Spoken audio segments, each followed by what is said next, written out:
one of the things of personality is worry. And of course, worry requires a future. And of course, we all operate with the idea of a past and a present and a future. So there's nothing wrong with that. But the personality gets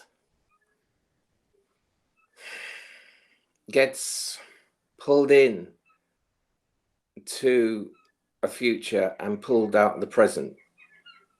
And it gets pulled into a past as well. And I've talked about this before, but after the shift, there is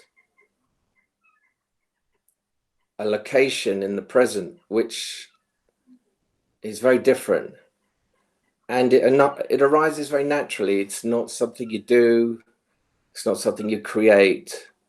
Worry is a factor of personality, and it's just as emotions are. So it's almost like a sort of frittering away of energy in useless thought, isn't it? Because you can't change certain things.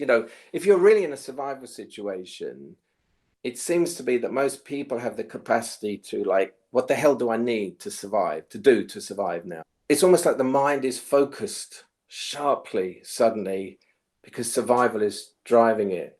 But the rest of the time, this thing called worry can come in, which brings all these questions like, well, what if that happens? And what if this happens?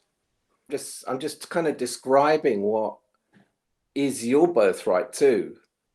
I must say, I don't think I really worry anymore. I can't remember when I last really worried. Now, this doesn't mean you can't have bad feelings or you can't feel things, but worrying is a very specific thing of over focusing on a mental thought and a concern about what might happen. Well, what's the next question? The next question is, well, how do you get there, right? Well, Matthew, I know you, for example. I've been with you, and I know you know a place in you where that doesn't operate like that. There's no quick fix, of course, but all I'm saying is that you know experientially for yourself that there is a place in you that doesn't operate in that way. So you know at those times when you're worrying, that is your personality. What is there for me to say? It's like, as we know, this isn't self-help. I'm not going to tell you how to stop worrying, really, because I can't make you stop worrying. I would say that the subjects that we go into here will all lead to the breaking through of that carapace of personality. So I can't personally do it, but if you engage with this, you are going in the right direction for that to happen naturally, I would say. This is what it comes back to, that everything has to be checked against your experience, and it's about coming to a trust of your experience. So if you're kind of getting lost in personality, you will not be able to find that place. So it's very important to kind of consolidate, to know that it's a bit like last week when we were talking about the difference between emotion and feeling. There's a big part of this which is about discrimination and knowing the difference between personality and character and emotion and feeling. That leads to a kind of trust of your own senses and your own feelings of what is real. I know it sounds kind of weird, but it's like, if you take what we're talking about with the personality, I call it the dream of personality, because it is a fabrication based on the emotions and the strategies and everything that form what that entity of your particular personality is. So in that sense, it is a dream. So I think it's okay to use the word what's real in the sense that it's not part of that dream. So it's almost like you're trying to find out what is real outside of personality. What is personality bullshit? What is me fooling myself? What is me looking away from things? And what is the truth of this situation? What is there if you see life as it is? Gossip is something that personalities do to put others down so they feel better. If you don't feel bad about yourself, you don't need to put other people down. You will see them as they are, but there won't be that investment in putting them down. And you start to find like there's no energy in it for you. It just feels like sour. It's not. It's like eating food that's a bit off. There's nourishment in gossip for the personality. Why? Because it allows you to distract yourself. It allows you to put yourself up by putting other people's down. So there's nourishment in it for personality. But outside of personality, there's no nourishment whatsoever in gossip. So, and another big part of this is that, well, you've got to honor this one in you, this the one who is finding what is beyond personality. So you're kind of being challenged to honor it. So it's almost like you come to that point and there's a groove that you can easily get into with your friend that you've done 1,000 times before, and your personality likes it and it's comfortable and it's safe. And it's almost like at that point there's a crossroads, an intersection, and it's a challenge for you. Are you going to go because that's the past? Are you going to jump into the safe bit and please your friend?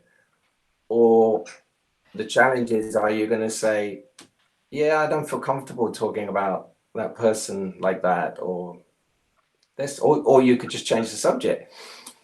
But it comes back to you to kind of, in the end, honor this part in you, what you are finding. Yeah, and this is how it works. That you just get constant challenges like that, and yeah, which way you're going to go.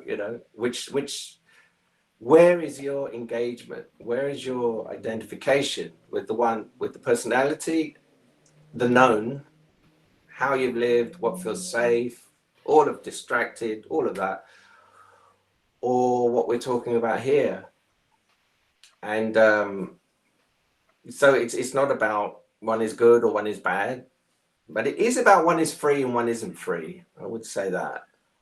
And you're here because there is a kind of yearning for what is free of personality, and therefore we're discussing how this evolves, and it evolves in many moments of, are you going to go left? Or are you going to go right? Are you going to go into the known and the safe? And you actually get challenged to speak up often and say no. And until you say no, you'll just be put back into it. So there is sometimes a very physical no that has to be said. And your life will change from that afterwards, because something in you has shifted the course of the boat a bit. It's going over here now. And it took for you to actually make that physical thing happen and say it. And that will happen naturally when you're ready. And you get to a point where you can't not do it. You'll have this sense in you of like, God, I don't want to say this to this person.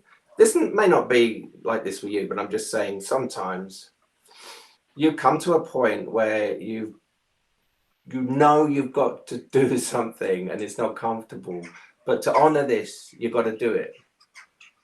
And in the end, you get no choice in this. You get no choice about doing it. The one that comes says, "Oh no, I'll put it off. I can't do it." It doesn't have the power over you to run your life anymore, because that is personality. That one that says, "Stay safe, stay with the known," doesn't run the ship anymore. And you're learning a new way of being, really, which honors that which is outside of personality, which is that which is free of personality's dream. So it's a beautiful thing, really. When these things happen, you can actually consciously say, this is one of those moments. And you'll see if you've got enough focus and awareness in that moment to say, this is one of those bridges, and I'm just going to say what I need to say and walk over it. And if you don't have enough energy to do that, then that's fine too. But in general, that's what happens. You have those moments. And I guess they're all part of finding this, of a gradual kind of osmosis where you're drawn into the shift.